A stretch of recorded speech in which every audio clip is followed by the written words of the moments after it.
Halo, selamat pagi semuanya. Pada pagi hari ini, kita akan mendengarkan morning devotion kita.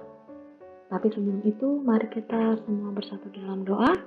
Misalkan akan pimpin kita dalam doa. Bapa yang baik, Tuhan Yesus, pada pagi hari ini kami ingin mendengarkan kebenaran firman-Mu. Kiranya Engkau memberkati, berikan kami hati dan telinga yang siap untuk mendengarkan kebenaran firman. Dalam tangan-Mu kami berdoa mengucap syukur. Haleluya. Amin. Nah, pada pagi hari ini pembacaan kita itu terambil dari kitab Dua Raja-Raja ya. Nah, ini akan menyambung yang kemarin dari dua raja-raja yang sebelumnya. Nah, hari ini kita akan kembali mendengarkan cerita soal Raja Yerobeam ini. Untuk itu mari kita semua simak video dari pembacaan kitab berikut. Sama-sama dengan nenek moyangnya.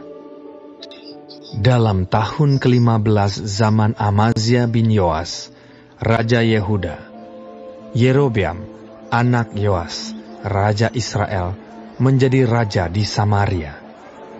Ia memerintah 41 tahun lamanya. Ia melakukan apa yang jahat di mata Tuhan. Ia tidak menjauh dari segala dosa Yerobeam bin Nebat yang mengakibatkan orang Israel berdosa pula. Ia mengembalikan daerah Israel dari jalan masuk ke Hamat sampai ke Laut Araba sesuai dengan firman Tuhan, Allah Israel, yang telah diucapkannya dengan perantaraan hambanya, Nabi Yunus bin Amitai dari Gad Hefer. Sebab Tuhan telah melihat betapa pahitnya kesengsaraan orang Israel itu. Sudah habis lenyap baik yang tinggi maupun yang rendah kedudukannya, dan tidak ada penolong bagi orang Israel. Tetapi Tuhan tidak mengatakan bahwa Ia akan menghapuskan nama Israel dari kolong langit. Jadi Ia menolong mereka dengan perantaraan Yerobeam bin Yoas. Selebihnya dari riwayat Yerobeam dan segala yang dilakukannya dan kepahlawanannya, bagaimana ia berperang, dan bagaimana ia mengembalikan Damsyik dan Hamat Yehuda ke dalam Israel, bukankah semuanya itu tertulis dalam kitab sejarah Raja-Raja Israel? Kemudian Yerobeam mendapat perhentian bersama-sama dengan nenek moyangnya, Raja-Raja Israel. Maka Zakaria, anaknya, menjadi raja menggantikan dia. Nah, tadi sudah kita dengar betapa jahatnya dan juga bagaimana si Yerobeam ini selama 41 tahun dia memerintah sebagai raja. Ketika Miss membaca ini, mendengarkan lagi bersama kalian pagi hari ini, kita kadang-kadang bahkan Miss sendiri kayak heran, bingung, kenapa ya Yerobeam ini masih diizinkan Tuhan untuk memerintah, bahkan ketika Yerobeam ini melakukan hal-hal yang tidak berkenan di hadapan Tuhan. Ya, perlu dilihat di ayatnya yang tadi ada dikatakan sebab Tuhan telah melihat betapa pahitnya kesengsaraan orang Israel itu, sudah habis lenyap baik yang tinggi maupun yang rendah kedudukannya, dan tidak ada penolong bagi orang Israel. Tetapi Tuhan tidak mengatakan bahwa Ia akan menghapuskan nama Israel dari kolong langit.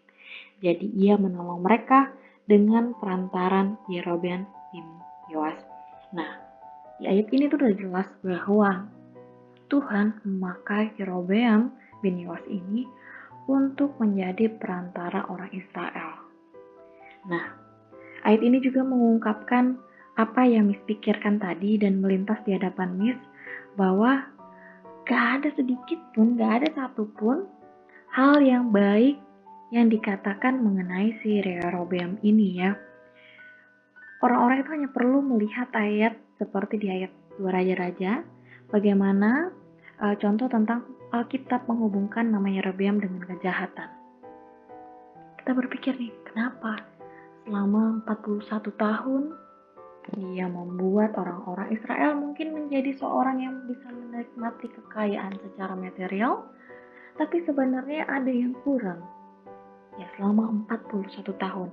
Bahkan sekali lagi di sini dikatakan bahwa Alkitab menghubungkan nama Yerobeam dengan kejahatan. Semua yang dilakukan Yerobeam selama itu tidak ada yang satupun yang berkenan di hadapan Tuhan. Dia mungkin membuat rakyatnya tadi menjadi rakyat yang senang. Secara foya-foya juga siapa yang gak senang kalau misalkan ada harta. Tapi itu yang membuat bangsa Israel semakin jauh dengan Tuhan. Ya, dia semakin menjauhkan bangsa Israel dari Tuhan, dan itu yang akhirnya membuat Yerobeam ini sebenarnya tidak berkenan di hadapan Tuhan, dan itu semuanya tindakan dia nggak ada yang berkenan di hadapan Tuhan. Tapi kadang-kadang kita berpikir nih, kenapa ya Allah memakai orang semacam Yerobeam ini untuk mencapai tujuan Tuhan itu? Kenapa Tuhan pakai, kenapa Tuhan izinkan bangsa Israel dipimpin oleh Raja Yerobeam yang bahkan tadi melakukan kejahatan, melakukan hal-hal yang tidak berkenan di hadapan Tuhan? Nah, kalau Miss akan bisa mengerti jika Sang Pencipta Tuhan itu dia memakai orang seperti Daud, seseorang yang tidak sempurna, memang, tapi satu ayat Alkitab menggambarkan sebagai orang yang berkenan di hati Tuhan, berkenan di hati Allah. Miss juga bisa mengerti bagaimana jika Allah menggunakan orang, atau misalkan menggunakan orang seperti Simpson, ya, terlepas dari segala kesalahannya, ia adalah orang yang baik. Tapi gimana soal Yerobeam? Alkitab dengan jelas menggambarkan Yerobeam sebagai orang yang jahat. Mungkin Tuhan benar-benar memakai orang jahat untuk kebaikan. Pernah gak ya kita terpikir, benar gak ya? Wah, kenapa ya Tuhan menggunakan orang-orang yang jahat untuk kebaikannya, untuk menjadi perantaranya? Kemudian ketika kami renungkan kembali bagian-bagian Alkitab, kemudian itu sedikit demi sedikit membantu Miss untuk mencerahkan, ya. Miss teringat pada kata-kata Yusuf di dalam Kejadian. Meskipun ia dijual sebagai budak oleh saudara-saudaranya, masih ingat ya kisah Yusuf di mana dia dijual oleh saudara-saudaranya. Yusuf di Mesir akhirnya memiliki jabatan yang tinggi dan membuatnya dapat menyelamatkan bangsanya. Nah, ini dikutip dari Kejadian 50 ayat 20. Memang kamu telah mereka yang jahat terhadap aku, tapi Allah telah mereka-rekanya untuk kebaikan, kata Yusuf kepada saudara-saudaranya, dengan maksud melakukan hal yang terjadi seperti sekarang ini, yakni memelihara hidup suatu yang besar. Dibilang di sini sekali lagi, memang kamu telah mereka-rekakan yang jahat terhadap aku, tapi Allah telah mereka-rekakan yang kebaikan. Nah, orang seperti kita itu menyebut diri sebagai orang Kristen yang percaya.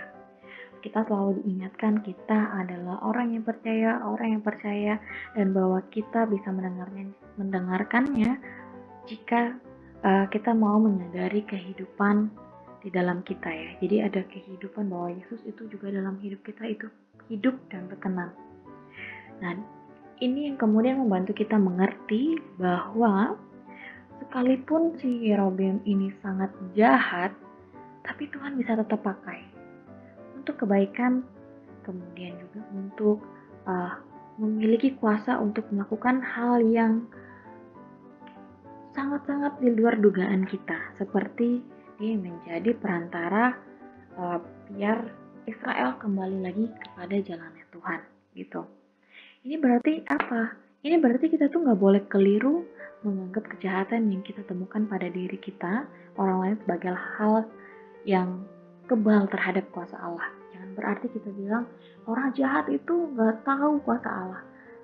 Tapi ternyata seperti Yerobeam ini, Tuhan pakai sebagai perpanjangan tangan Tuhan. Nah, makanya kita itu nggak boleh membenci, ya. Kita tidak boleh membenci. Kita selalu diajarkan untuk mengasihi. Kenapa? Karena kita harus melihat, karena yang kadang-kadang kita lihat di mata kita itu bukan berarti yang dilihat di mata Tuhan. Betul, manusia itu punya hukum, betul. Tapi ingat, Tuhan itu adalah hakim sejati. Dia yang akan menghakimi, dia akan mengungkapkan kebenarannya seperti apa. Ya, jika Tuhan dapat memakai orang yang jahat untuk menyelamatkan umatnya, coba kamu bayangkan kita sebagai orang yang sudah kenal, sudah percaya, bagaimana hebatnya lagi Tuhan pakai hidup kita untuk semakin memuliakan namanya, ataupun semakin menyebarkan kasih dan kita dapat mencapai tujuan-tujuan yang memang Tuhan telah tetapkan ke dalam kehidupan kita. Luar biasa ya. Nah, jadi biarlah kita semakin mengerti, ada orang yang jahat kayak Yerobeam tapi Tuhan tetap pakai. Kita sebagai orang yang percaya tentu pasti akan sangat-sangat senang jika kita bisa dapat dipakai Tuhan untuk menyebarkan kebaikannya dengan cara yang baik juga, seperti yang telah diajarkan Yesus kepada kita ya. Jadi biarlah pagi hari ini melalui Morning Devotion ini kita bisa mengerti bahwa ada hal yang di luar dugaan kita, tapi sebenarnya semua sudah dirancangkan oleh Tuhan. Untuk itu, mari kita bersatu dalam doa. Kita tutup devosi pagi hari ini. Kita berdoa. Bapa yang baik, Tuhan, kami percaya segala sesuatunya terjadi di dalam rencana dan rancangan-Mu, Tuhan. Begitu banyak hal yang di luar dari apa yang bisa kami pikirkan, tapi kami percaya, Tuhan, semua setiap detail kehidupan kami itu ada di dalam tangan-Mu, dan Engkau yang tahu, dan karena Engkau adalah perancang terbaik, Tuhan. Biarlah kami dapat mengerti dan semakin mengerti apa yang Kau inginkan di dalam hidup kami, Tuhan. Dalam tangan-Mu kami berdoa, syukur, haleluya.